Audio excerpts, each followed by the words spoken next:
Christmas Eve at my son Robert's house seemed perfect until the room started spinning. 23 family members gathered around the dining table, but something felt wrong. The turkey tasted odd. My throat burned. When I stood to get water, my legs wobbled. Robert's wife Sarah smiled strangely as I headed toward their kitchen. What I discovered behind that door changed everything. The gleaming marble countertops held evidence that would destroy my family, send 3 people to prison, and reveal a conspiracy involving millions of dollars I never knew existed. The winter air bit through my coat as I parked outside Robert's new house in Westchester County. My 68-year-old bones protested against the cold, but nothing could dampen my spirits on Christmas Eve. This would be our first major family gathering since my wife Helen passed 2 years ago. The sight of Robert's colonial mansion still shocked me. 6 months ago, he lived in a cramped apartment. Now, marble lions guarded a circular driveway, where luxury cars clustered like expensive ornaments. "Dad, you made it." Robert emerged from the massive oak doors, his smile bright, but his eyes darting nervously. At 38, my son had inherited Helen's dark hair, but not her calm demeanor. Tonight, he seemed wound tighter than usual, constantly checking his phone, even as he hugged me. Of course I made it. Wouldn't miss Christmas with my family. I handed him the bottle of wine I'd brought, noting how his hands trembled slightly as he took it. The foyer took my breath away. A chandelier that belonged in a palace cast rainbow light across Italian marble floors. Original paintings lined the walls. My forensic accountant instincts, honed over 40 years of helping the FBI catch embezzlers, immediately started calculating. This house cost at least $3 million. Robert sold insurance. The math didn't work. "Stephen, Merry Christmas." Sarah glided down the curved staircase in a designer dress that probably cost more than most people's monthly salary. My daughter-in-law had always been attractive, but tonight she looked like she'd stepped from a fashion magazine. Her smile seemed practiced professional. She kissed my cheek, her perfume overwhelming. "Everyone's already here. You're the guest of honor."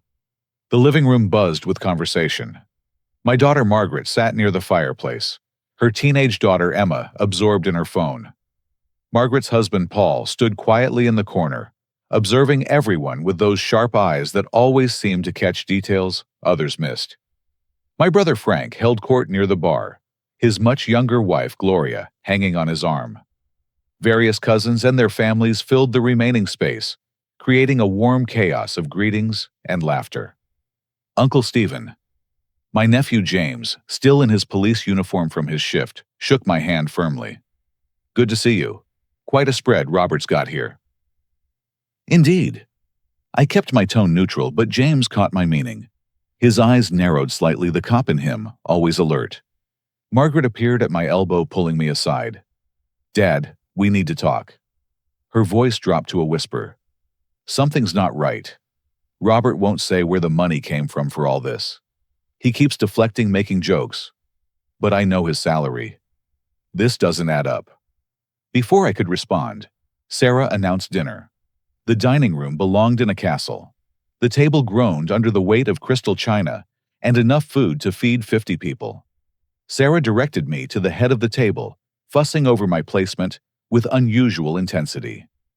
"You must try everything," she insisted, personally loading my plate. "I made your favorites. Turkey with my special seasoning, the stuffing recipe you loved at Thanksgiving, and wait until you taste the punch. It's a family recipe from my grandmother." The conversation flowed as wine glasses filled and emptied. Robert kept checking his phone, jumping slightly each time it buzzed. Sarah watched me eat, with an intensity that made me uncomfortable. Gloria made strange comments throughout dinner. "Big changes coming to this family," she said, raising her glass. "Some people don't even know how their lives are about to improve." Frank laughed too loudly already on his 4th drink. "My Gloria likes her mysteries, always talking in riddles." The turkey tasted strange. Not bad exactly, but off. A metallic undertone I couldn't place. My throat began to burn halfway through the meal. I reached for water, but Sarah quickly pushed the punch bowl toward me. "Try this instead. much better for digestion. The punch was sweet, almost medicinal. I took a small sip, then pretended to drink more while the table erupted in laughter at one of Frank's stories. When Sarah looked away, I poured most of it into the potted plant beside my chair. "So, Robert," I said, my fraud detection instincts fully engaged. "Margaret tells me you've got some new investment opportunity. Care to share with your old man? I may be retired, but I still know a thing or two about money." Robert's fork clattered against his plate. "It's nothing, Dad. Just some side projects. Hey, who wants to hear about the Twins soccer championship?" But I pressed on. "Come now. This house didn't buy itself. Must be some investment. What is it? Real estate stocks? Cryptocurrency?" "It's a private fund," Robert said quickly. "Very exclusive. Invitation only. Returns have been incredible. 30% monthly." My blood chilled. 30% monthly returns screamed Ponzi scheme. I'd investigated dozens of them for the FBI. Bernie Madoff promised less and destroyed thousands of lives. 30% monthly. That's remarkable. What's the fund investing in to generate those returns? Sarah stood abruptly. "Who needs more punch, Stephen? You've barely touched yours. Let me get you a fresh glass." "I'd love to hear more about this fund." I continued ignoring her. "What's the minimum investment? Who runs it?" Robert's phone buzzed. He grabbed it like a lifeline. "Sorry, Dad. Important client. We'll talk later, okay?"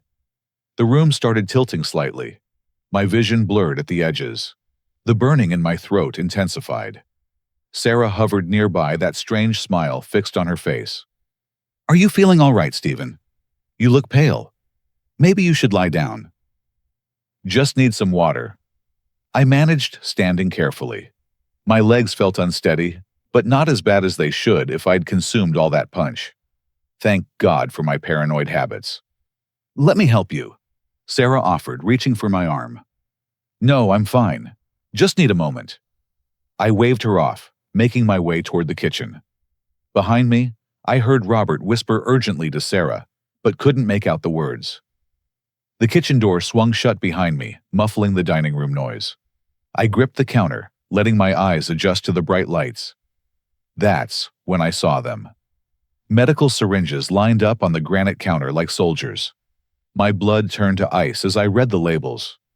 These weren't vitamins or insulin. These were drugs I recognized from a case involving a nurse who'd murdered patients. But that wasn't the worst part. Not even close. The kitchen sprawled before me like an operating room disguised as a cooking space. Professional-grade appliances gleamed under LED lights, but my attention fixed on those syringes. Morphine, potassium chloride, vecuronium. A combination that would stop a heart while looking like natural causes. My hands shook as I photographed them with my phone. Moving deeper into the kitchen, I spotted a notebook on the counter. Sarah's handwriting filled the pages. Inheritance Acceleration Plan topped one page. Below a timeline, SW, 3 months maximum. FW, 6 months after. SW, Stephen Williams. FW, Frank Williams. My stomach churned as I read further. Detailed notes about my medical history, medications, daily routines.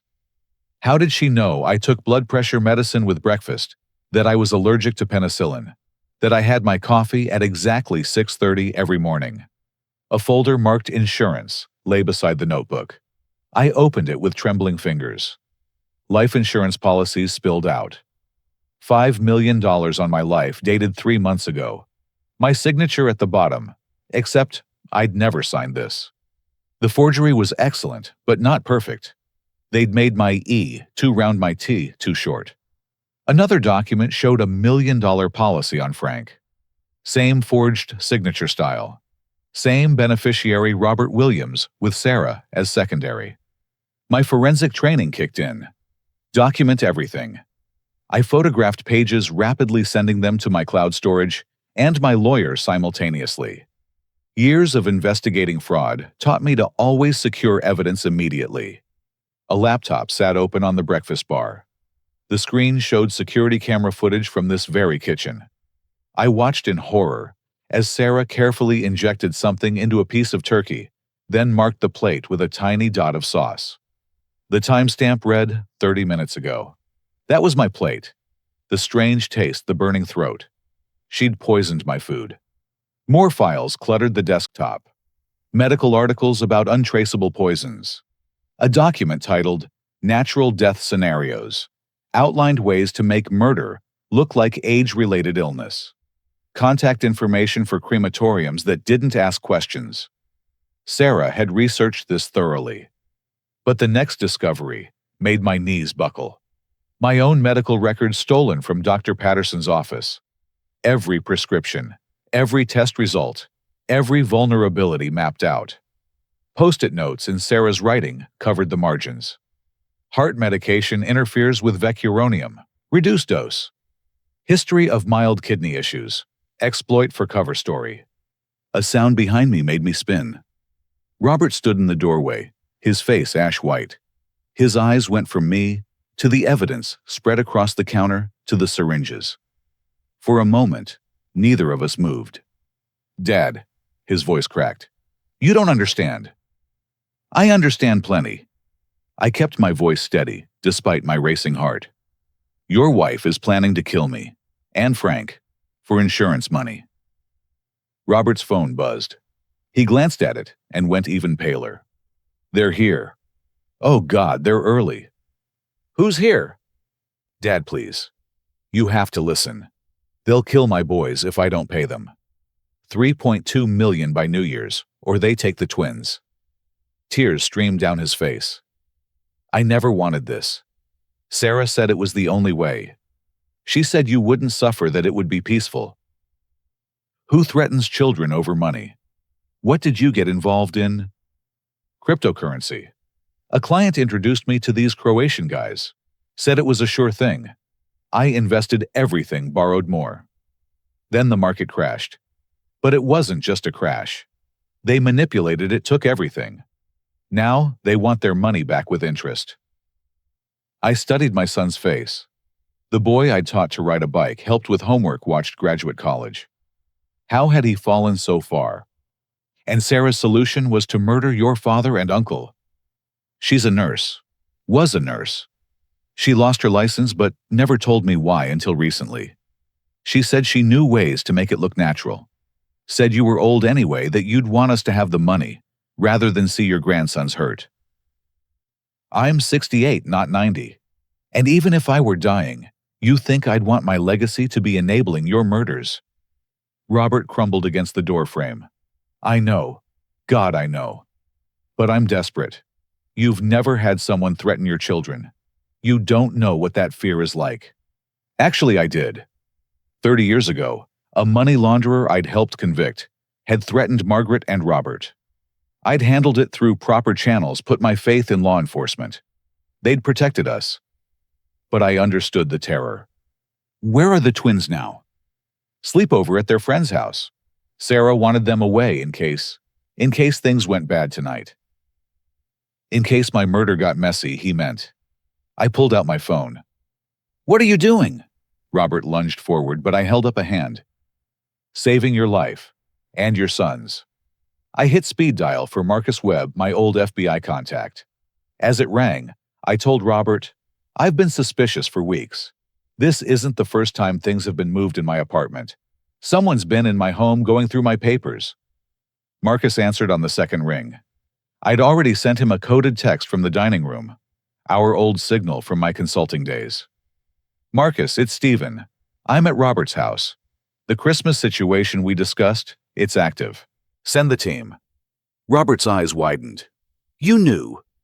I suspected. Had my hair analyzed last week by a toxicologist friend.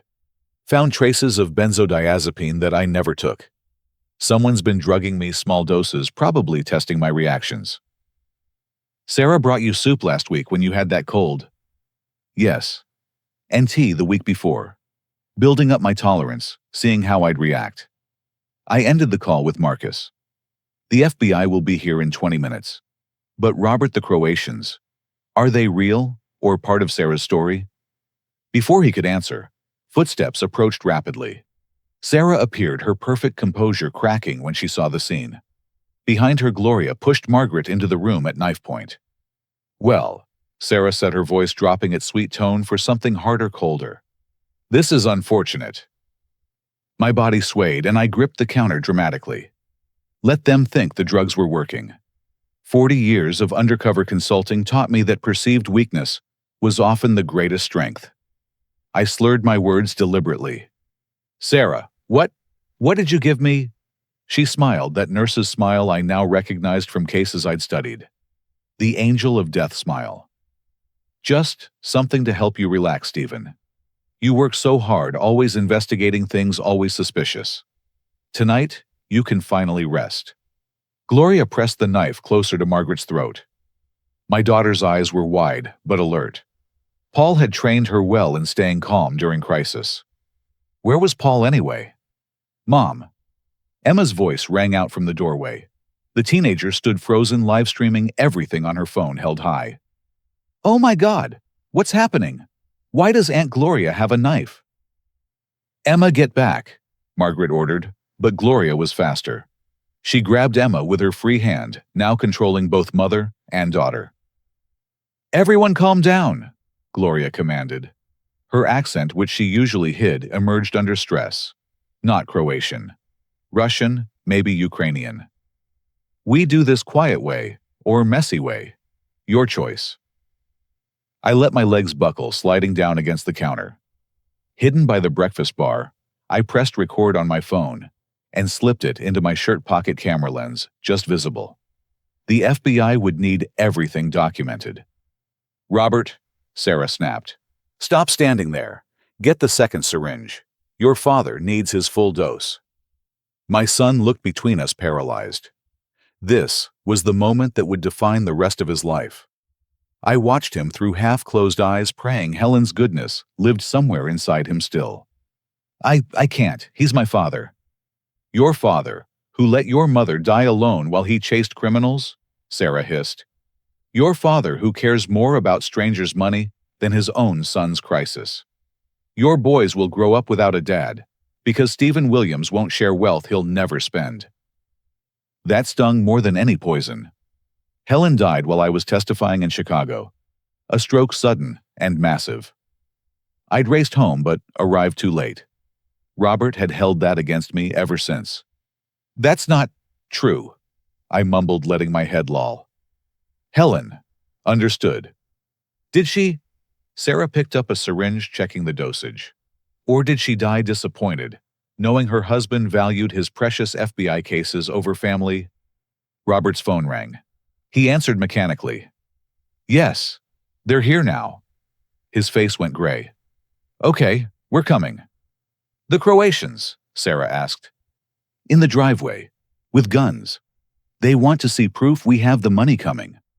Robert looked at me desperately. "Dad, please. Just sign papers giving me power of attorney. I'll handle your investments, pay them off, everyone lives." I laughed a broken sound. $3 million. Won't satisfy them. It never does. They'll bleed you dry, then kill you anyway." "He's right," a new voice said. Frank walked in, surprisingly steady for someone who'd consumed so much alcohol. "These parasites don't stop. Trust me, I know." Gloria's knife wavered. "Franklin, go back to party. You are drunk." "Drunk? Haven't been drunk in years, sweetheart." Frank's whole demeanor changed. The doddering older brother vanished, replaced by someone sharp, dangerous. "Just like you haven't been the devoted wife.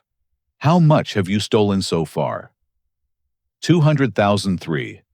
Frank. I stared at my brother. "You knew."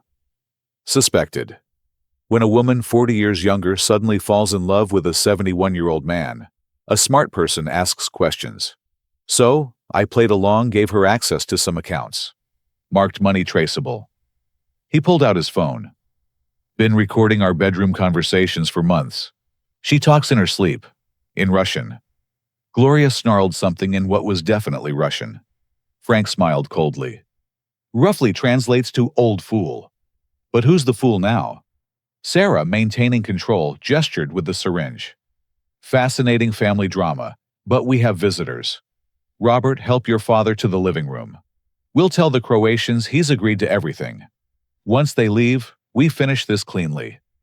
The FBI, I started. Won't come. Your friend Marcus Webb. He's been very helpful keeping law enforcement away from our operations. Expensive, but helpful. Sarah's smile was pure ice. Did you really think we didn't plan for your paranoia? My heart sank. Marcus, whom I'd trusted for 20 years, had sold out. But wait, I hadn't called Marcus Webb. I'd called Marcus Washington. Webb retired 3 years ago. Sarah had the wrong Marcus. I needed to buy time. The real FBI would arrive soon, but the Croatian muscle outside complicated everything. Violence could erupt before help arrived. Sarah, I said, forcing myself upright with apparent difficulty. You're right. I've been selfish. If signing papers saves my grandsons, I'll do it. Robert's face lit with desperate hope. You will! But I need to know they're really safe. Let me call them at their sleepover. Hear their voices. Then I'll sign anything. Sarah considered. Fine. Robert, call them. I don't know the number. Sarah arranged it. Sarah's composure cracked slightly. They're safe. That's all that matters. You don't know where they are, Margaret said quietly. My God, Robert. You let her take your boys somewhere, and you don't even know where. The kitchen door burst open. 3 men entered, all muscle and menace. The leader, scarred and cold-eyed, surveyed the scene with professional interest. Interesting family meeting, he said in accented English. We come for update on payment. Find very dramatic scene instead. Dmitri. Robert stammered. This is my father. He's agreed to pay. We just need him to sign some papers. Dmitri studied me with predator's eyes. Old man looks sick. Maybe dying. Dead men don't sign papers. He's fine, Sarah insisted.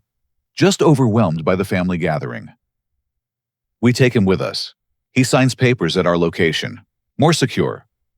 Dmitri nodded to his men, who moved toward me. That's when Paul entered through the back door so quietly, even I barely heard him. My son-in-law moved like smoke suddenly just there. The suppressed pistol in his hand explained many things about mild-mannered Paul the accountant. Nobody moves, Paul commanded. Federal agents have the house surrounded. Dmitri Volkov, you're under arrest for racketeering murder and running a continuing criminal enterprise. Sarah spun toward him. You're bluffing. Marcus Webb confirmed no FBI involvement. Marcus Webb is in federal custody, Paul replied. Has been for a week. We've been running his phone, gathering everyone in your network. Did you really think the daughter of Alexei Volkov could enter the country unnoticed? We've been watching you since you married Robert Svetlana. The pieces clicked into place. Sarah wasn't just a criminal. She was Bratva royalty. Russian mafia princess playing suburban wife. Dad, Margaret said calmly, despite Gloria's knife. Remember what you taught us about the Wagner case. The Wagner case. Our family code from the kidnapping threats decades ago.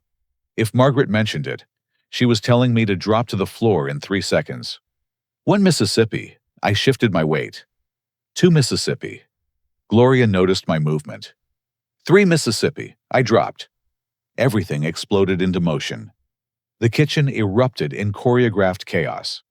As I hit the floor, Margaret drove her elbow into Gloria's solar plexus while grabbing the knife hand. Paul fired twice, the suppressed shots no louder than books dropping. Dimitri's men reached for weapons, but froze as red laser dots appeared on their foreheads from somewhere outside. Federal agents. Nobody move. The voice boomed from speakers I couldn't see. The house is surrounded.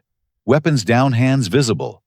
Sarah lunged for me with the syringe, but Frank stepped into her path. My 71-year-old brother moved with surprising grace, catching her wrist and twisting. The syringe clattered across marble. 20 years of Aikido, Frank said conversationally. Started taking classes when Gloria appeared. Suspicious old fool, remember? Dmitri raised his hands, slowly, calculating odds. His scarred face showed no emotion, but I recognized the look of a professional accepting defeat. His men followed suit, placing pistols carefully on the ground. Svetlana Volkov, Paul said, keeping his weapon trained on the group. Daughter of Alexei Volkov, wanted in 6 countries for murder fraud and conspiracy. We've been building this case for 3 years, ever since you poisoned your first husband in Vancouver. Robert stared at his wife in horror. Your first husband. You were married before. Sarah, Svetlana, laughed bitterly. Married, I've had 4 husbands, Robert. You were going to be the last. The big score. Your father's FBI connections were the real prize. Do you know what those are worth to the right buyers? The twins, Robert whispered. Where are my sons? Safe, Paul answered. We moved them yesterday after confirming the threat. They're in protective custody with agents who specialize in child protection. You knew. I struggled to my feet, head clearing, now that adrenaline burned through whatever drugs I'd absorbed. You knew, and let me walk into this. We needed them all in one place, Paul explained. Dimitri's been ghost for years. Sarah's testimony alone wouldn't touch him. But attempted murder of a federal witness, that's life without parole. I'm not a federal witness, I protested. You are now. The moment you documented their crimes and transmitted them to federal servers, you became a protected witness. Paul smiled slightly. Your lawyer will explain the paperwork later. Emma, still filming everything, had backed against the wall. Her live stream had thousands of viewers, now comments scrolling frantically. The modern world's witness protection, public documentation in real time. You're not really an accountant, Margaret said to her husband. It wasn't a question. I am. Just happened to also be FBI. Undercover Specialist White-Collar Crime Division. When we learned Volkov's daughter had targeted Robert, I was assigned to protective surveillance. He glanced at her apologetically. I wanted to tell you, but your safety depended on your genuine reactions. Gloria writhed on the floor where Margaret had deposited her, cursing in Russian. Frank stood over her, shaking his head sadly. 3 months of marriage. You almost had me convinced, darling. But you pushed too hard about the overseas accounts. Got greedy. All this talking, Dimitri said calmly. Very dramatic. But you have problem, Federal Agent Paul. Paul's aim never wavered. What problem is that? You have no backup. Real FBI not here yet. Maybe 20 minutes away. My people outside, they getting nervous. Nervous soldiers make mistakes. Blood everywhere. Young girl still streaming live tragic headlines tomorrow. Your people outside are already in custody, Paul replied. Did you really think we'd let you drive here unmonitored? Every car you brought was stopped 2 blocks away? It's just us now. Dimitri's confidence cracked. He pulled out his phone, hit speed dial. Nothing. Again. Nothing. Cell tower's been isolated, Paul explained. This whole neighborhood is a dead zone except for authorized numbers. But Dimitri had one more card. Then, I make deal. Information for freedom. I know where bodies are buried, literally. Alexei Volkov's operations competitors eliminated Judge's bot. Worth more than one old man's life, no deals. A familiar voice said from the doorway. Marcus Washington entered, my actual FBI contact, followed by a full tactical team. Sorry for the delay, Stephen. Had to coordinate with multiple agencies. This became bigger than we expected. Marcus, they said you were compromised. Webb is compromised. Has been for years. We used that knowledge to feed false information through him. Marcus surveyed the kitchen grimly. Though I didn't expect them to confuse our names. Sloppy intelligence work, Svetlana. Sarah's face contorted with rage. You're all so clever. But you missed something. Robert owes real money to real criminals. Not just Dimitri. Others who won't stop just because you arrested us. They'll still come for those boys. Actually, Frank said, producing a folder from inside his jacket. That debt's been cleared. Paid in full this morning from accounts Gloria so thoughtfully helped me hide offshore. Seemed only fair to use stolen money to save my nephews. Robert sank to his knees. Uncle Frank, I don't understand any of this. Your father suspected something was wrong weeks ago, Frank explained. Called me, asked if I'd noticed anything strange about Gloria. We compared notes, realized we were both being targeted. So, we played along, gathering evidence. The Alzheimer's Act, I asked. Useful cover. Gloria was much more careless when she thought I was losing my mind. Recorded everything. Financial manipulation plans to poison us both, connections to Dimitri's organization. Frank's expression hardened. She even laughed about it with her handler. Called us pathetic old Americans who deserved to lose everything. Tactical teams poured through every entrance. The kitchen became a processing center. As suspects were cuffed, red rights documented. Emma continued streaming, providing commentary like a professional journalist.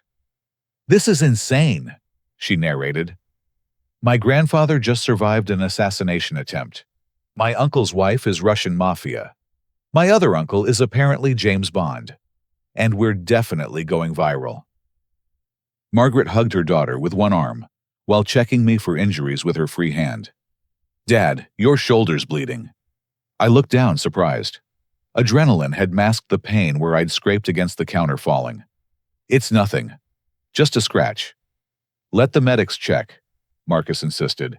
We need you healthy for testimony. This case will make history. The Volkov organization has tentacles everywhere.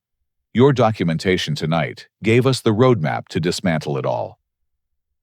Robert hadn't moved from his knees. Sarah was led past him in handcuffs, and she paused. You were so easy, she told him. So desperate to be more than your father's disappointing son. I barely had to push. You wanted to believe someone like me could love someone like you. That's enough, Paul interrupted, but Robert raised a hand. No, let her talk. I need to hear it. Sarah's smile was venomous. You think your father forgives you? You were going to let me kill him. Drug him. Stop his heart, burn the evidence. You knew. Deep down you knew. And you were going to let it happen. I was scared, Robert whispered. You were weak. Just like I told Dimitri you would be. The perfect mark. Desperate, jealous of Daddy's attention to his cases, drowning in middle-aged mediocrity. I didn't create your willingness to kill. I just activated it. The agents dragged her away, but her words hung in the air like poison. Robert looked at me with haunted eyes. She's right. I knew. Part of me knew, and I was going to let it happen. How do I live with that? I knelt beside my son, ignoring the protest from my joints. You live with it by choosing differently from now on. You were manipulated by professionals who've done this before. But when the moment came, you couldn't go through with it. That's what matters. I pointed a gun at Stephen. Gloria spat as she was hauled past. Should have pulled trigger when I had chance. When was this? Marcus asked sharply. I remembered now. 3 weeks ago, walking Riverside Park. A woman jogging past, stumbling, apologizing for bumping into me. Gloria in a wig and running gear. My wallet had been in my hand. I thought she was just clumsy. Reconnaissance, Paul explained. Testing response times, seeing if you had protection. When no one responded to the contact, they proceeded with the poisoning plan. The kitchen slowly emptied as suspects were processed. Crime scene techs arrived, photographing everything. The syringes, the documents, the whole horrible tableau of attempted murder disguised as Christmas dinner. James appeared in the doorway in full uniform. I've got the rest of the family secured in the living room. They're pretty shaken up. Should I let them know everyone's okay? Give us a minute, I said. And James. Thank you. I saw you reaching for your weapon earlier. Off duty, and you still protected the family. He shrugged. Protect and serve doesn't stop at 5 o'clock. Besides, nobody threatens my family. He paused. Uncle Stephen, how long have you known something was wrong? The funeral. I admitted. Helen's funeral. Sarah was too interested in my financial situation, asking about insurance policies, retirement accounts. Grief makes people vulnerable, but I've seen too many predators to miss the signs. 2 years. Robert looked sick. You've suspected for 2 years? Suspected. But suspicion isn't proof. And I hoped I was wrong. Paranoia is an occupational hazard in my line of work. Sometimes a concerned daughter-in-law is just that. But not this time, Margaret said quietly. Paul, how long have we been married? 7 years. And yes, I've been FBI the whole time. But Margaret, what we have is real. My assignment was protective surveillance, not deception. I fell in love with you despite the job, not because of it. She studied his face with the same analytical gaze I'd taught her. We'll discuss this later, extensively. Marcus's phone buzzed. He answered, face darkening as he listened. Understood. We're on it. He hung up, turning to me. Stephen, we have a problem. The overseas accounts Gloria accessed. They're draining fast. Someone's moving money through cryptocurrencies, hiding the trail. That would be me, Frank announced. Everyone stared as he pulled out a tablet. What, you think I survived this long in business by being naive? I've been moving our money to secure accounts all day. Figured whoever won tonight, the family funds needed protection. Frank, Marcus said carefully, that could be construed as money laundering. Protecting assets from criminal theft isn't laundering.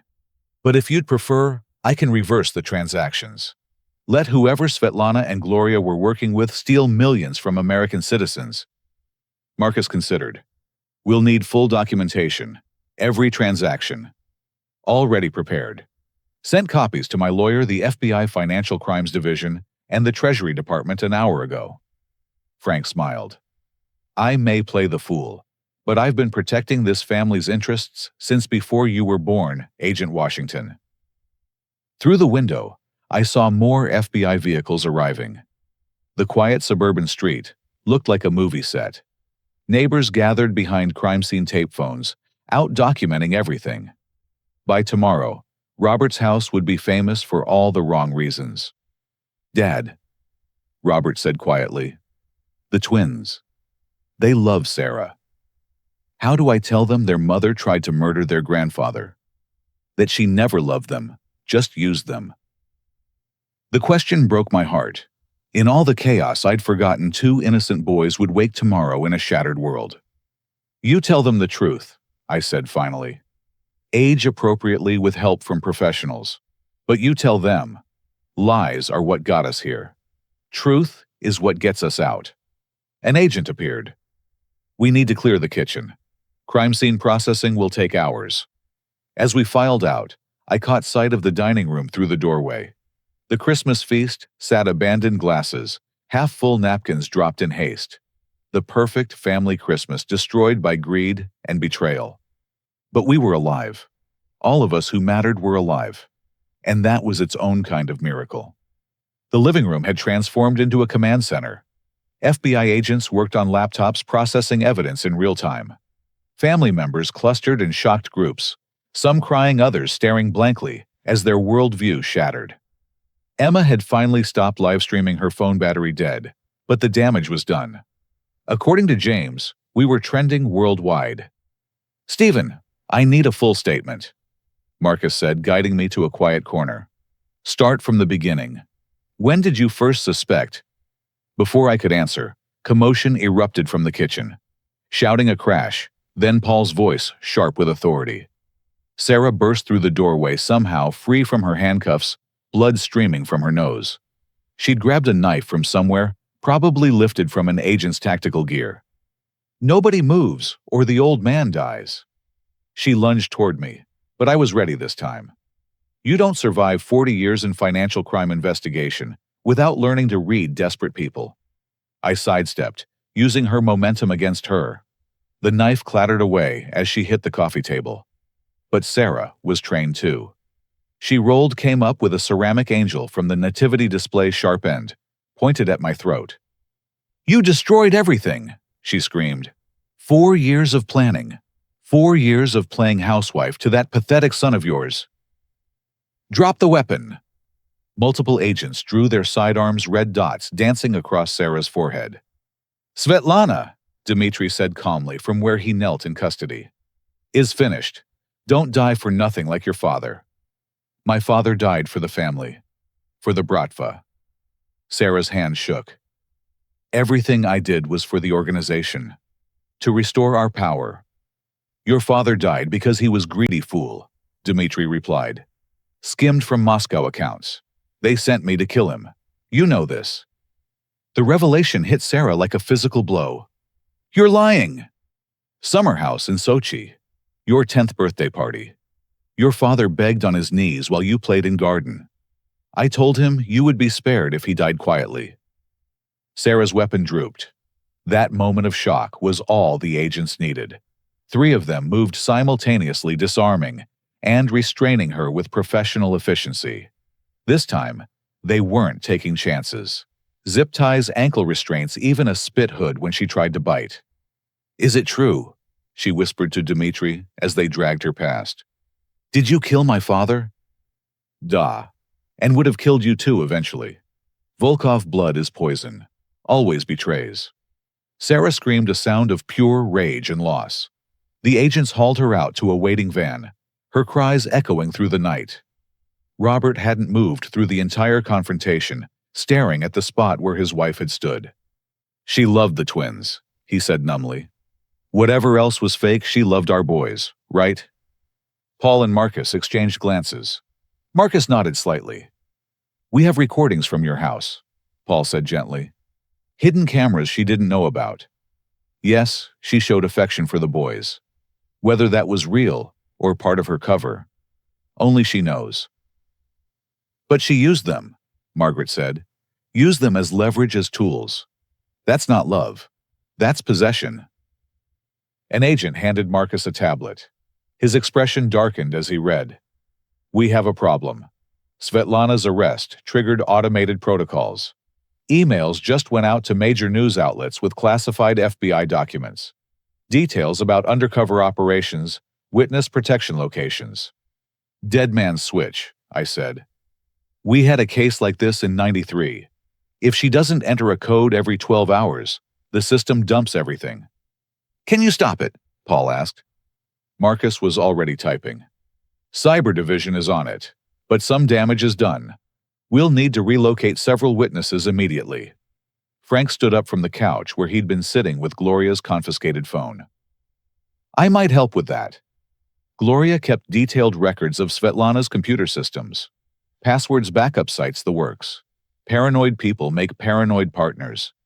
He handed the phone to Marcus, who immediately passed it to a tech specialist.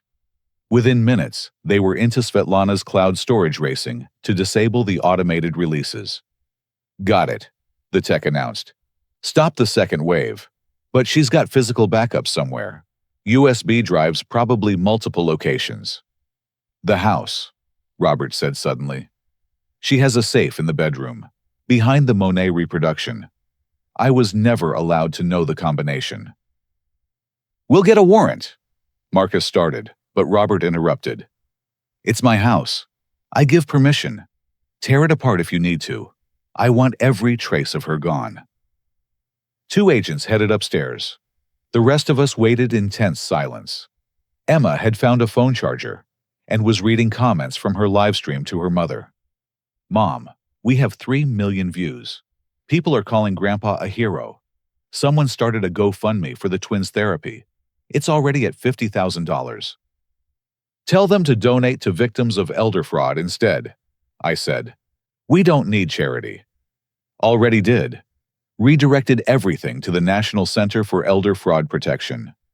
Emma smiled shakily. Figured you'd say that. The agents returned, carrying a small safe and several USB drives found hidden throughout the master bedroom. The safe combination took only minutes to crack with their equipment. Inside cash in multiple currencies, fake passports, and a leather journal. Marcus flipped through the journal, whistling low. This is a gold mine. Names, dates, amounts. She documented everything. 13 elderly victims across North America. 4 dead, 3 in nursing homes, 6 more in financial ruin. 13. Robert's voice broke. She's done this 13 times. That we know of. There might be more overseas. Marcus studied entries. Stephen would have been number 14. Frank number 15. Then she planned to disappear, probably fake her own death, leave you holding the blame. James had been coordinating with local police, keeping media and neighbors at bay. He returned looking grim. We have another problem. 3 cars just pulled up outside the perimeter. Russian diplomatic plates. They're claiming Dmitri has immunity. Bullshit, Marcus spat. He's been disavowed for years. They have paperwork saying otherwise. Fresh from the embassy. My chief is getting calls from the State Department. Dmitri smiled for the first time all evening. Did you think Bratva would abandon Senior Captain Moneybuys many things? Even diplomatic status. This was how they survived. Decades of FBI work undone by political maneuvering. I'd seen it before. Criminals walking free because someone somewhere got paid enough. He can't leave, Paul said flatly. He's admitted to multiple murders. Diplomatic immunity doesn't cover that. Actually, a new voice interrupted. It might. A woman in an expensive suit entered, followed by 2 men who screamed State Department in every gesture. She carried herself like someone used to making problems disappear. Rebecca Martinez, Deputy Director of Eastern European Affairs. I'm afraid Mr. Volkov's status has been verified. He needs to leave with us immediately. The hell he does. Marcus stepped forward. This man just attempted to murder a federal witness. Alleged attempted murder. And unfortunately, international treaty obligations supersede domestic criminal procedures. She produced documents. He'll be declared persona non grata, permanently barred from returning to the United States. But he leaves. Tonight. This is bought and paid for nonsense, I said. How much did it cost? $1.5 million. Martinez's expression never changed. I understand your frustration, Mr. Williams. But global politics rarely aligns with personal justice. Sometimes we have to accept imperfect outcomes. Dmitri stood slowly smirking at the agents who'd captured him. Perhaps we meet again someday, old man. When you least expect. Is that a threat? Paul asked. Observation. World is small for people in our professions. As they prepared to escort Dmitri out, Frank spoke up. Before you go, riddle me this. The crypto accounts Gloria had access to. They weren't just family money, were they? Some of that was Bratva funds. Operating capital for North American operations. Dmitri's smirk faltered. What of it? Well, as I mentioned, I moved those funds. All of them. Every penny in every account Gloria touched. Frank smiled innocently. Terrible shame about that crypto market volatility. Whole fortunes vanishing in seconds. Impossible to trace where money goes. You're lying. Frank showed his tablet. Account after account, all zeroed out. Approximately $43 million converted through 17 different cryptocurrencies bounced through 53 international exchanges and donated to various charities. Children's hospitals mainly. Some refugee organizations. All anonymous, of course. Dmitri lunged forward, but the State Department minders held him back. That money belongs to organization. You're dead. Your whole family is dead. More threats? Marcus asked hopefully. Please keep talking. Diplomatic immunity has limits. Martinez silenced Dmitri with a look. We're leaving. Now. As they marched him out, Dmitri turned back one last time. The polished criminal facade had cracked, revealing something feral underneath. Enjoy victory, old man. But victories are temporary. Bratva is forever.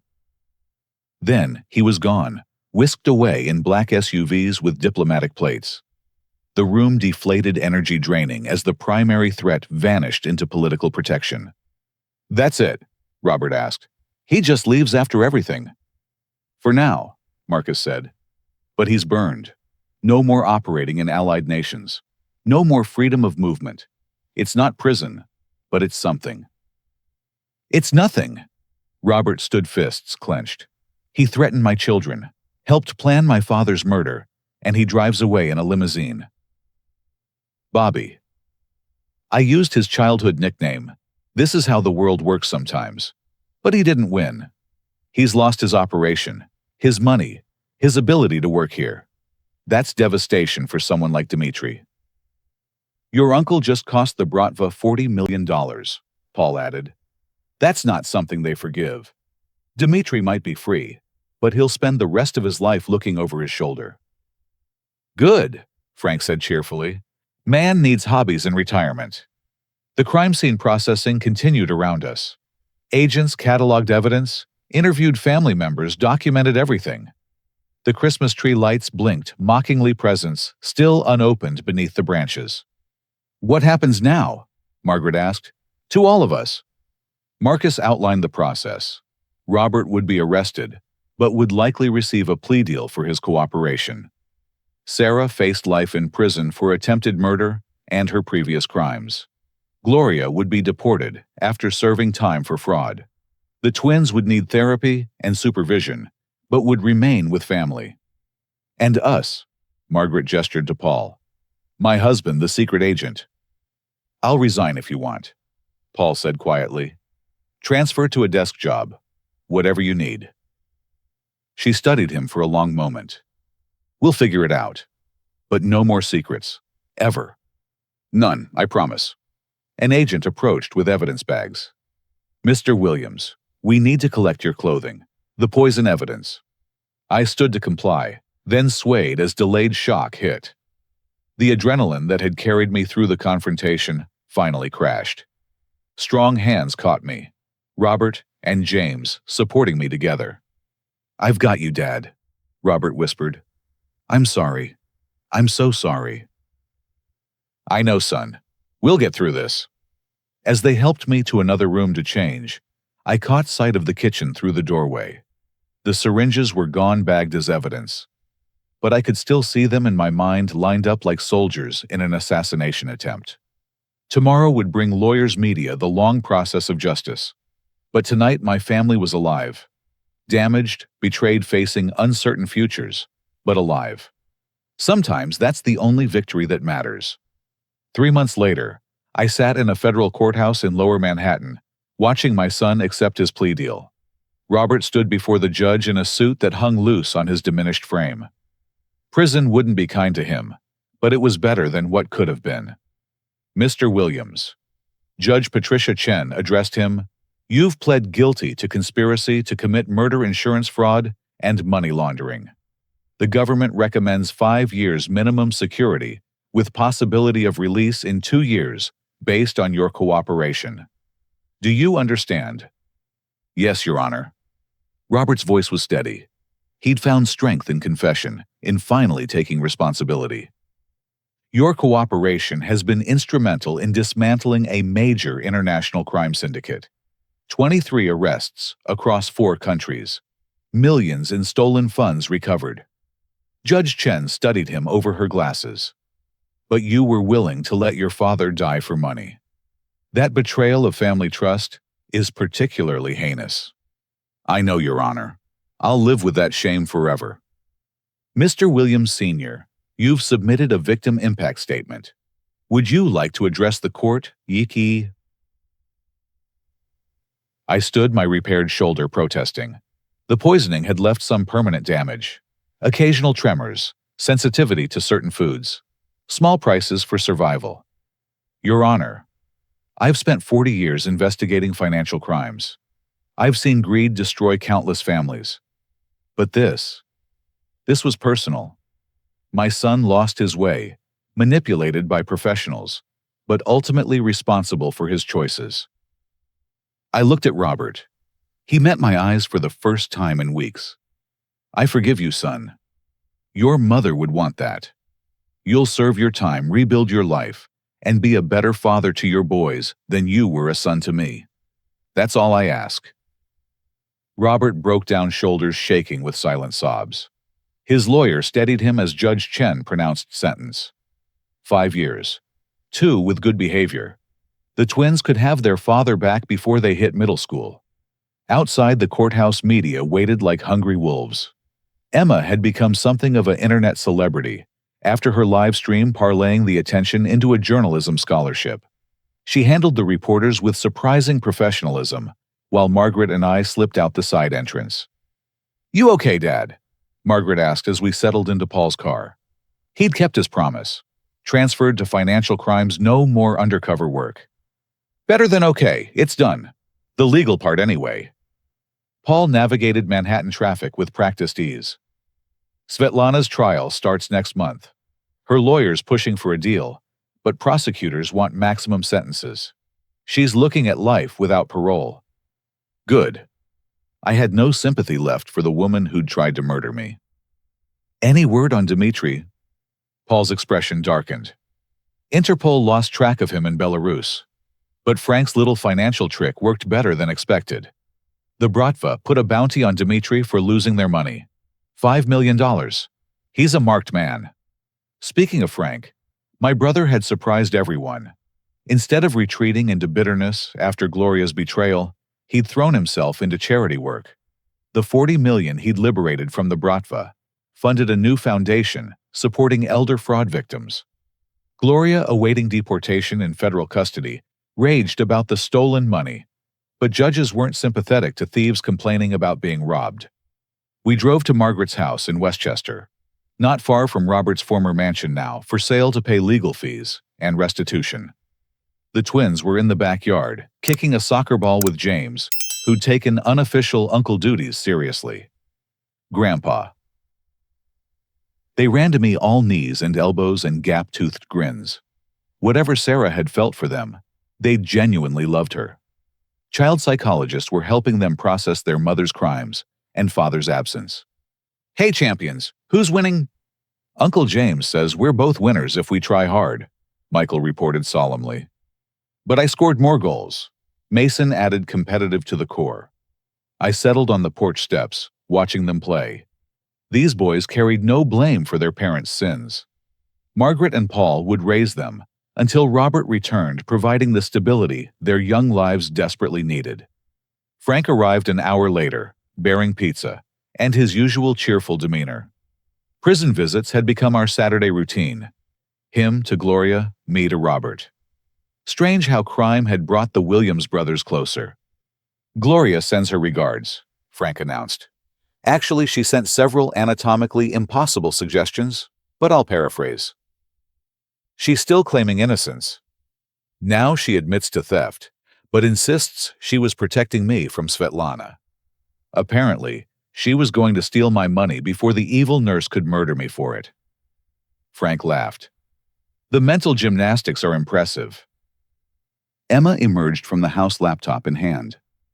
Grandpa, that documentary crew called again. Netflix wants to do a limited series about the case. They're offering serious money. No.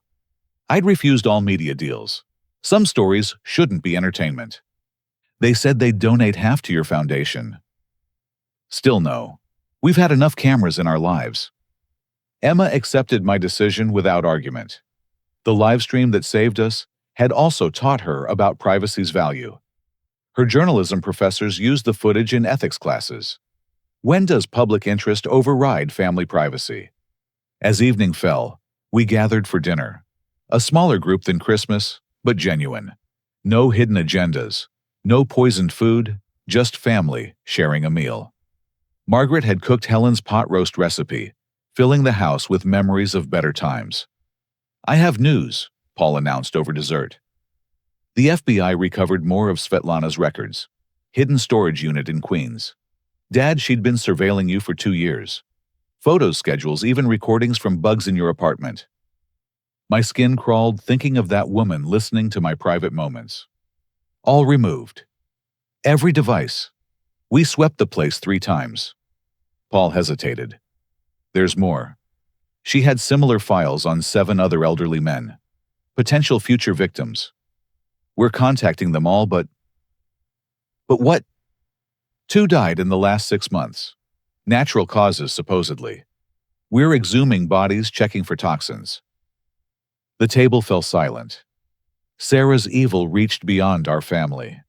How many others had she destroyed while perfecting her techniques on us?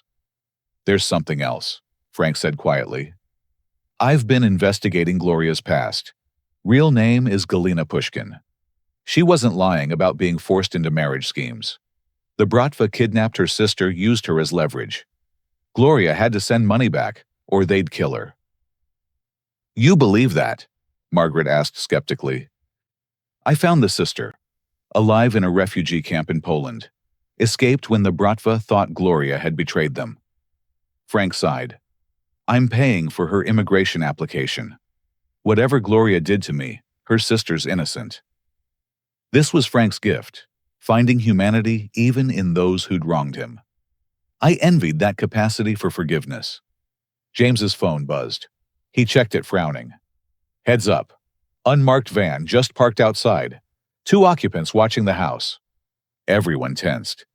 Paul moved to the window, peering through curtains. Federal plates, he reported. Could be protective surveillance. A knock at the door made us all jump. Paul checked his weapon, nodding for James to answer it.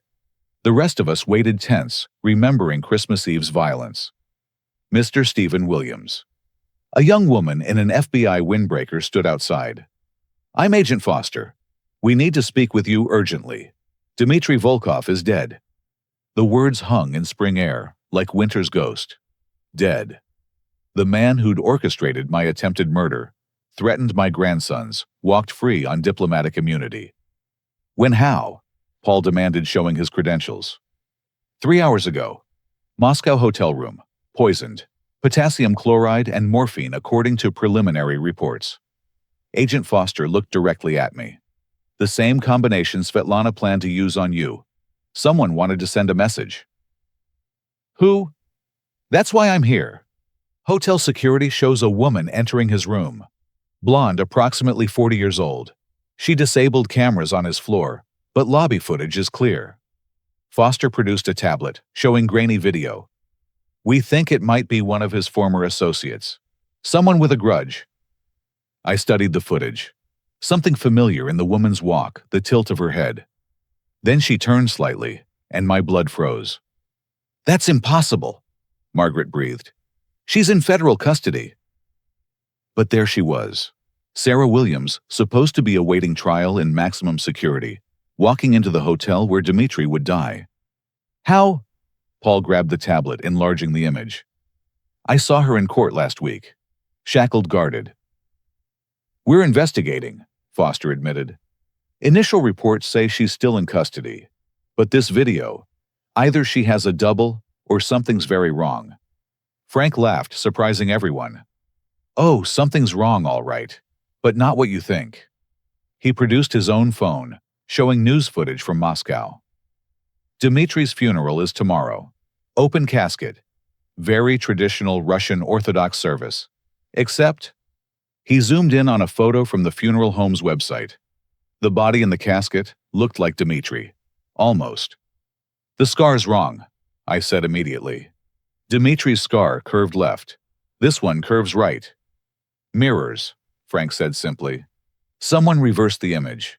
This isn't Dmitry. Foster stared at us. Are you suggesting Dmitry's alive? Paul finished. This is all theater. But why? The answer came from Emma, still monitoring her online sources. Breaking news from Belarus. Major Bratva figure found dead in prison. Sergei Volkov, Dmitry's cousin. He was awaiting trial for embezzlement from the organization. The pieces clicked. Dmitry had been marked for death by his own organization. So he faked his death, probably killed his cousin as a body double, and vanished.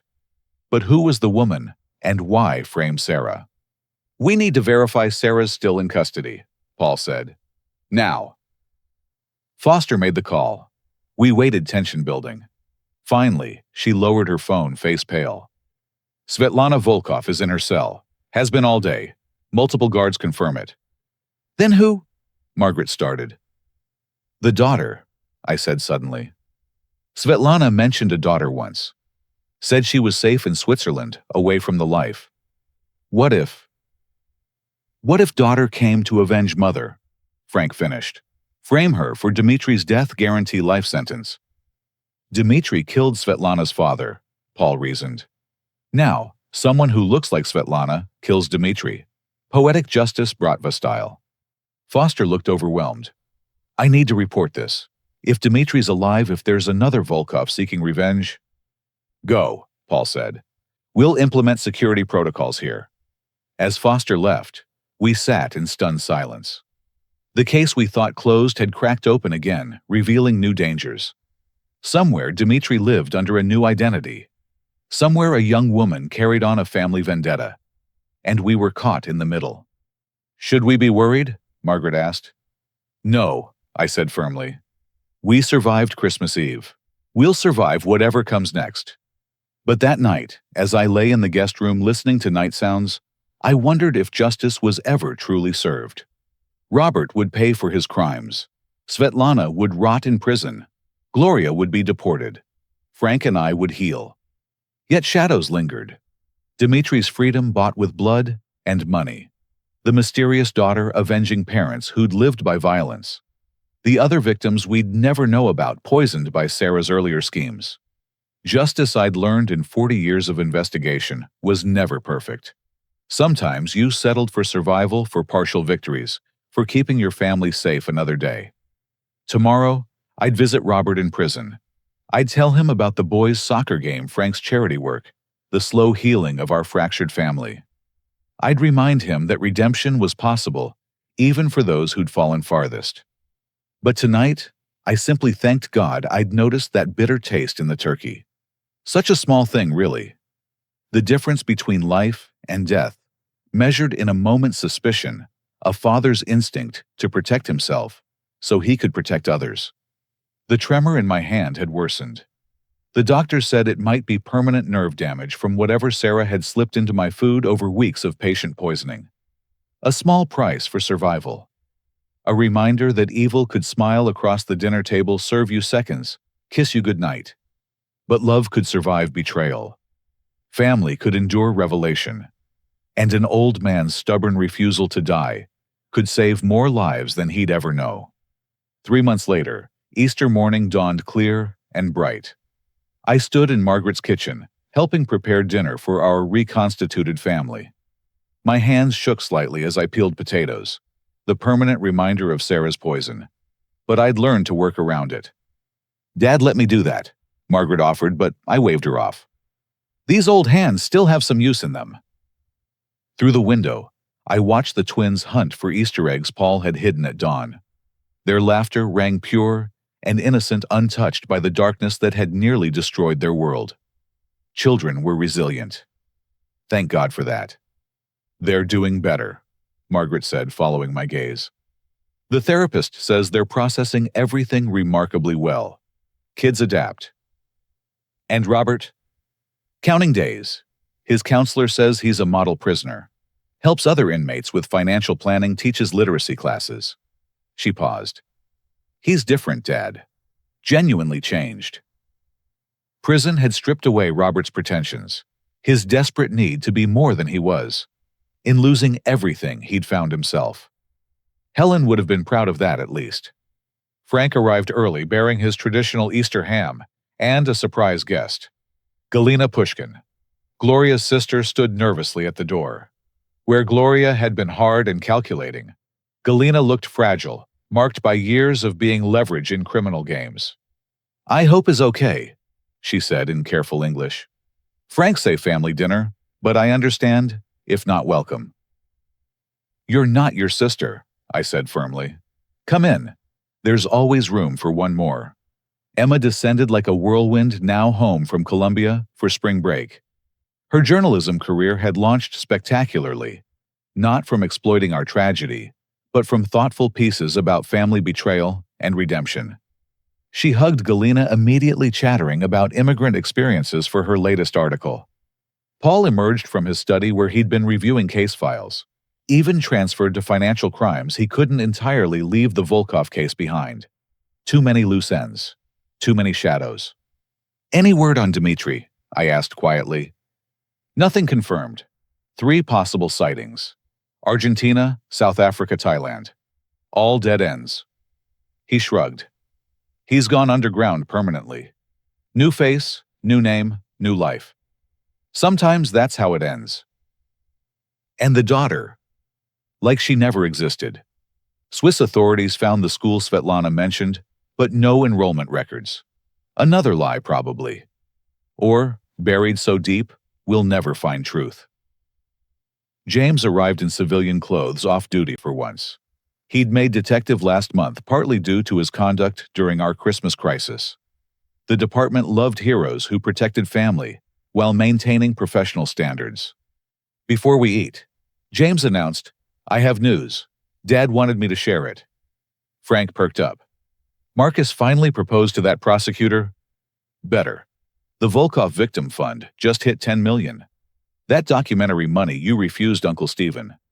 The production company donated it anyway. Said the story was worth more than money. $10 million to help elder fraud victims. It wouldn't undo the harm Sarah and others like her caused, but it would prevent future tragedies. Helen would have loved that, turning our pain into others' protection." We gathered around the table as afternoon sun slanted through windows. A smaller group than Christmas, but somehow warmer. No hidden agendas, no poisoned plates, just family choosing to remain family despite everything. "Before we eat," I said, standing carefully, "I want to say something." Everyone quieted. Even the twins sensed the moment's importance. 4 months ago, we sat around a different table. I thought I knew my family. Thought I understood the dangers facing us. I was wrong. I looked at each face. We've been betrayed, poisoned, threatened, and divided. We've seen greed destroy love, watched family members choose money over blood. Robert should have been here. That empty chair hurt more than any poison. But we survived. More than that, we chose to survive together. Frank forgave Gloria enough to save her sister. Margaret forgave Paul's necessary deceptions.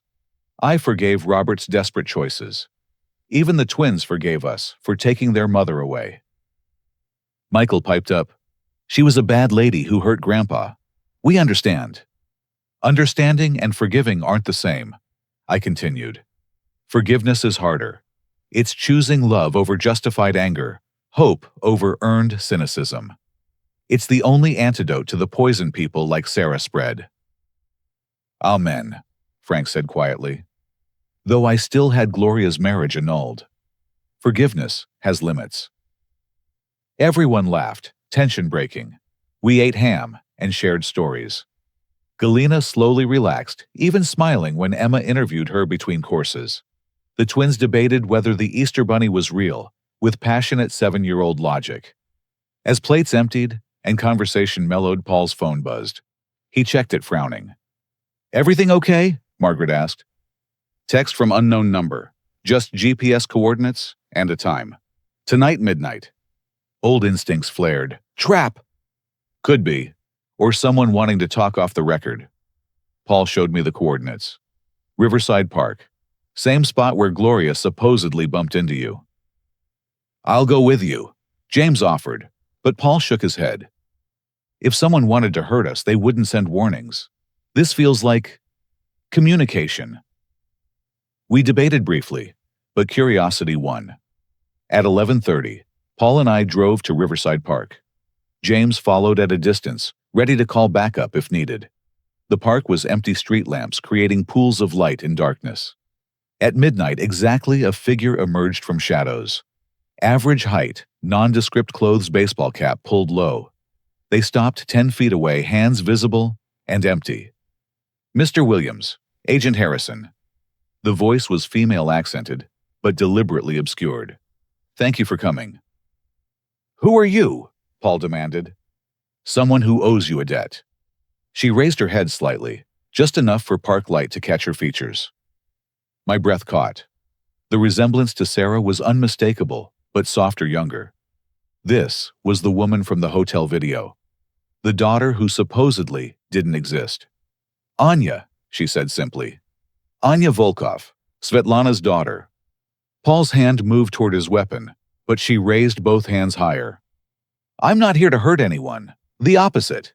I came to warn you." "About what?" I asked. "Dmitri. He's not as gone as you think. He blames your family for his downfall. $40 million and his reputation destroyed by an old American playing with computers." She smiled grimly. "He's patient, but Bratva never forgets." "Why warn us?" Paul studied her suspiciously. Your mother tried to kill Stephen. My mother was a monster, Anya said flatly.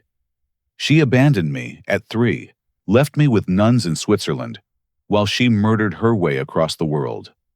I don't mourn her imprisonment. Then, why get involved? Why frame her for Dimitri's death? I didn't frame anyone. I did kill the man in that hotel, but it wasn't Dimitri. It was Sergei, his cousin. Dimitri paid me to do it to create his death illusion. Her laugh was bitter. Even hired me because I look like Mother. He thought it poetic. The pieces rearranged in my mind. You're an assassin too. Was. That was my last job. I'm done with the life getting out while I can. But I know things. Dimitri's plans. His contacts. Where bodies are buried literally. She pulled out a flash drive. Everything's here. Names, dates, accounts. Consider it my apology for my mother's sins. Paul took the drive carefully. Why should we trust you? Because in 2 weeks, Dimitri plans to kidnap the twins from their school. He has people watching, knows their routines. He'll demand the 40 million Frank stole plus interest. When you can't pay, he'll sell them to traffickers. Her voice hardened. Even I have lines I won't cross. Children are sacred. My blood chilled. The twins innocent of everything targeted for revenge. We'll increase security, Paul said immediately. Move them if necessary. Won't be enough. Dimitri has resources, patience. But with that drive, you can end him first. Real name, current location, the surgeon who changed his face. Everything FBI needs. She turned to leave, then paused. Mr. Williams. My mother kept journals. I read them after her arrest. She wrote about you, about the family. Despite everything she did, respect you. Said you were the only mark who saw through her immediately. Small comfort, I replied. Perhaps. But she also wrote that your son genuinely loved her. That wasn't manipulation or lies. Robert fell in love with a fiction, but his feelings were real. Sometimes that matters. Then she melted into darkness, leaving us with a flash drive that could end Dmitry Volkov forever. Paul called it in immediately. Within hours, joint task forces mobilized across 3 countries. By dawn, they'd located Dmitry in a mansion outside Caracas, living as a Venezuelan oil executive. The arrest was brutal, quick-filmed for international news. This time, no diplomatic immunity saved him. This time, he faced justice for decades of murders. The flash drive provided enough evidence to bury him and half the Bratva leadership. Anya had given us a gift worth more than $40 million. She'd given us peace. 2 weeks later, I stood in a different federal courthouse, watching them sentence Dmitry to life without parole. He stared at me throughout eyes, promising vengeance he'd never deliver. As they led him away, he passed close enough to whisper, "You think you've won, old man. There's always another Dmitry. Always another Sarah. You'll spend your remaining years jumping at shadows." Maybe, I replied. But I'll spend them with family. Can you say the same? His face contorted with rage as guards dragged him away. The last of the monsters from our Christmas nightmare finally caged. That afternoon, we received surprising news. Robert was being transferred to minimum security immediately, not in 6 months as expected. His cooperation had provided crucial testimony in multiple cases. Time served, plus good behavior, meant he'd be eligible for supervised release in 8 months. 8 months, Margaret breathed. The twins will have their father for Christmas. Christmas. The word still carried weight memories of poison and betrayal, but also of survival, of family choosing each other over greed, of Emma's courage with her phone, Paul's hidden strength, Frank's brilliant financial warfare. We should do Christmas at my house this year, I said impulsively. Start fresh. New traditions. Dad, are you sure? Margaret looked concerned. After everything. Especially after everything. We can't let one horrible night define every holiday forever. Plans began immediately. Emma suggested live streaming Christmas dinner, showing the world how families heal. James wanted a police presence just in case. Frank insisted on catering, joking he'd test everything for poison first. But it was Galena who offered the most profound suggestion. In my country, we have tradition. After great sorrow, we plant tree. Living thing to grow from pain. Maybe we plant Christmas tree, real one outside. Watch it grow with children. The idea resonated. That very afternoon, we drove to a nursery, selected a small evergreen. The twins helped dig the hole in Margaret's backyard, their small hands patting soil around roots. Each family member added something to the planting. Frank's tears for Gloria's betrayal. Margaret's anger at Paul's secrets. My tremor-touched hands forgiving Robert. This tree will outlive us all, I said as we watered it. Long after we're gone, it'll stand here, proof that families can survive anything. Even poison, Mason asked innocently. Especially poison. As spring turned toward summer, life found new rhythms. I consulted with the FBI on elder fraud cases, my experience invaluable. Frank's charity expanded nationally, protecting thousands of vulnerable seniors. Emma won journalism awards for her coverage of family crimes, always maintaining our privacy while exposing larger truths. Paul and Margaret renewed their vows in a small ceremony, this time with full honesty between them. James made detective sergeant. The twins thrived in therapy and school, resilient as only children can be. And somewhere Anya Volkov disappeared into her new life, free from her mother's shadow. The story could end there. Villain imprisoned, family healing, justice served. But life is messier than stories. Questions lingered. Other victims remained unknown. Scars, both physical and emotional, would never fully fade. But we'd learned something valuable that Christmas Eve, when I stumbled into my son's kitchen and saw death lined up in syringes. We'd learned that love could survive betrayal, that family was chosen daily, not just born into, that an old man's instincts could save more than just his own life. My hand trembles as I write this: permanent damage from Sarah's patient poisoning. But these same hands held my grandsons as they planted a tree of hope. They'll hold Robert when he walks free, ready to rebuild what greed nearly destroyed. Evil exists. It smiles across dining tables, marries into families, poisons slowly while speaking of love. But good exists too, in teenagers with phones, in brothers who forgive, in agents who protect, even while deceiving. That's the lesson I carry from our darkest Christmas. When someone offers you poison disguised as love, you don't have to drink it. You can choose truth over comfortable lies, difficult justice over easy revenge. You can plant trees where others scattered ashes. And sometimes, if you're very lucky, you live long enough to see them grow. The twins run past my window, now chasing fireflies in the gathering dusk. Soon, their father will chase fireflies with them. Their mother will remain imprisoned, paying for her many murders. But these boys will grow up knowing they were worth fighting for, worth choosing truth over money. That's all any of us can really leave behind. The knowledge that when tested we chose love over greed, family over fortune, difficult hope over easy cynicism. My name is Stephen Williams. I'm 68 years old, a widow, a father who forgave the unforgivable, a grandfather who refused to die when death came calling. My hands shake from poison, but my heart remains steady. And this Christmas, when we gather around the table, we'll taste every bite without fear. That's victory enough for anyone. I have one final thought to share with you. Throughout this ordeal, many people asked how I stayed strong, how I didn't break under the weight of such betrayal. The answer is simple. I remembered that we always have a choice. When Sarah poisoned my food, I chose to investigate rather than ignore.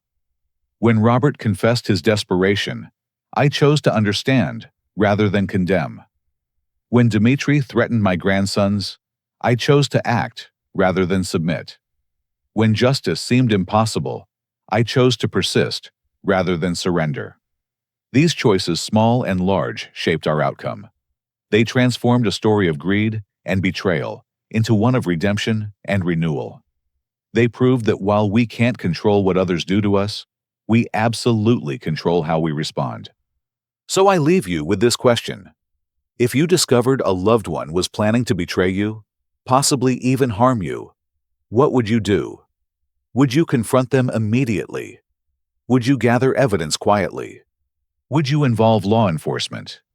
Would you try to understand their desperation? Would you ultimately forgive them? There's no right answer. Every family, every betrayal, every heart is different. But I've learned that the choices we make in crisis define not just our survival, but our souls. Thank you for listening to my story. If it helps even one person recognize danger, choose wisdom over impulse, or find strength to forgive the unforgivable, then our pain served purpose. Please remember to like this video if it touched you. Subscribe to hear more stories of survival and redemption, and share it with anyone who might need to hear that families can survive even the darkest betrayals. Most importantly, leave a comment sharing your thoughts on how you would handle such a situation. Your insights might help someone else facing their own family crisis. May your holiday tables be filled with love, not lies.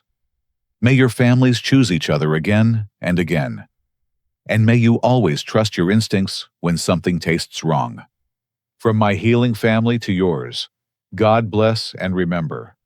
Sometimes the greatest gift you can give someone is the chance to choose redemption over ruin.